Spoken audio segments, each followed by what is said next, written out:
On se retrouve donc toujours en direct du Congrès Mission, là du plateau qu'on a installé sur le parvis de Saint-Sulpice. Je suis en compagnie du père Arnaud Bonassis. Bonjour. Bonjour père, Bonjour. vous êtes de la communauté du Chemin Neuf et nouvellement curé, enfin c'est très récent, depuis 3 semaines, vous êtes curé à Vincennes, donc de la paroisse de Saint-Louis de Vincennes et Saint-Mandé. C'est ça. Vous êtes venu ici au Congrès Mission pour parler, je crois, du festival Paradise. Alors qu'est-ce que c'est ce festival ?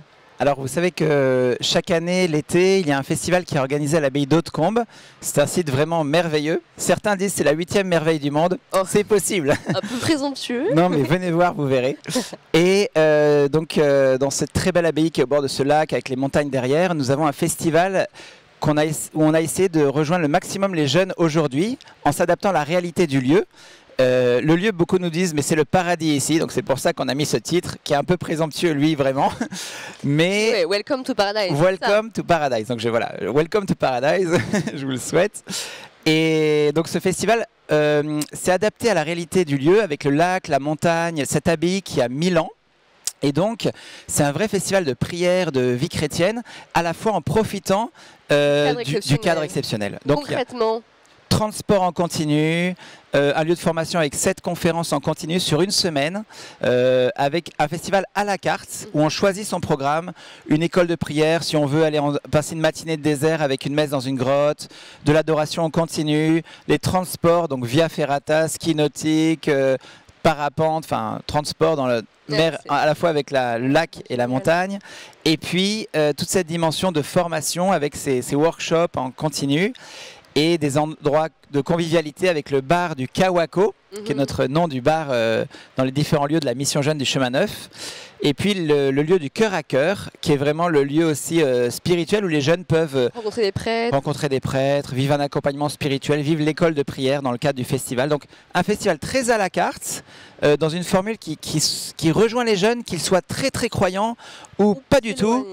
Et c'est vraiment la grâce du festival, c'est de pouvoir inviter que les chrétiens puissent inviter leurs amis non chrétiens à des vacances communes dans un lieu super où tout le monde est content à la sortie. Donc c'est un peu le pari du festival et ça se passe bien. Et ça a été créé il y a combien d'années? C'est récent ce festival? Alors ce festival existe depuis 92. Lorsque la communauté du Chemin Neuf, l'abbaye d'Hautecombe a été confiée à la demande de l'évêque à la communauté du Chemin Neuf et des moines, nous sommes arrivés, le père Laurent Fabre, fondateur de la communauté, il a tout de suite vu un lieu pour les jeunes. Et à l'époque, ils ont ouvert ce nouveau festival qui s'appelait Ouvrir des chemins de paix, à la suite de la chute du mur. Et donc beaucoup de jeunes de l'Est étaient venus à cette occasion. Et donc ce festival existe depuis 92. Il a été transformé, mais il a été modulé en fonction du contexte actuel. Depuis 2012, il a cette nouvelle formule. D'accord. Et vous me disiez ça hors antenne que vous avez créé des maisons qui s'inspirent un peu de ce festival. Alors c'est vrai que les jeunes nous disaient mais waouh ce festival, c'est pas le festival waouh mais waouh ce festival, et donc on sentait qu'ils avaient besoin aussi dans le quotidien de retrouver un peu les essentiels de ce festival, et donc on a mis ça par exemple dans une première maison à Lyon, la maison Paradise in the City. En fait on avait fait un gros festival pour les JMJ avec 6000 jeunes. Il y avait 10 diocèses français qui étaient venus en Pologne avant les JMJ. Et du coup, on avait fait ce festival Paradise in the City. On s'est dit, mais il faut qu'on mette les ingrédients de ce festival dans la ville.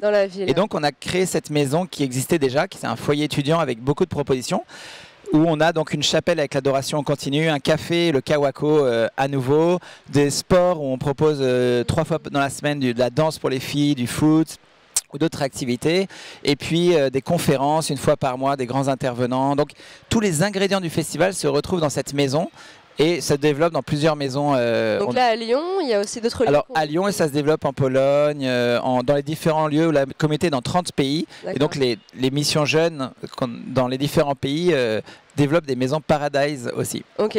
Je crois que vous interveniez aussi lors de votre atelier sur l'évangélisation à travers le sport.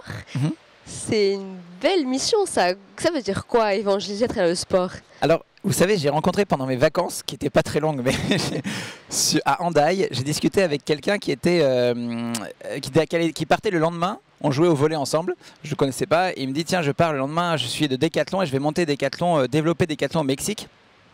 Et on a parlé, il me disait, mais les Français, le sport en France, c'est très impressionnant parce que de plus en plus de monde font du sport. En France, de plus en plus de personnes font du sport.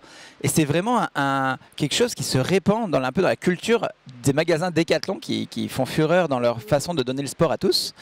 Et donc, c'est vrai que je pense que le sport, et c'est ce que on expérimente, est vraiment un vecteur d'évangélisation aussi.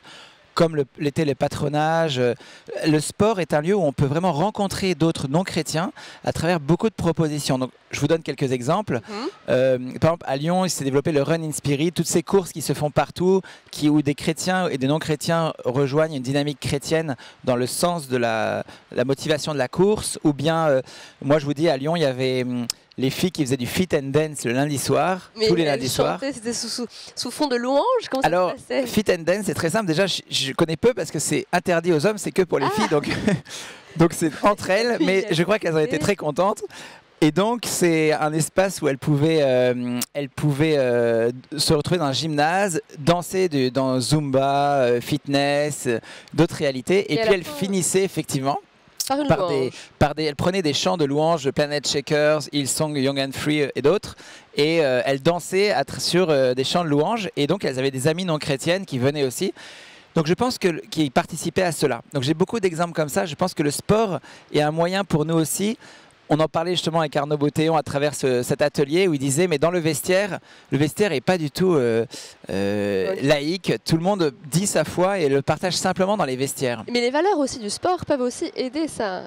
C'est vrai, les valeurs, surtout le fait de poser le geste juste, les valeurs du sport qui sont vraiment des valeurs de la personne humaine, de se dépasser, de la communauté aussi, du groupe. Et tout à fait, du groupe. La solidarité. Tout à fait. Donc, merci beaucoup, Père, en tout cas, pour votre intervention. Grande joie. Merci. Bonne fin de journée. On va s'arrêter quelques minutes. Voilà, et on se retrouve un petit peu plus tard. Merci beaucoup.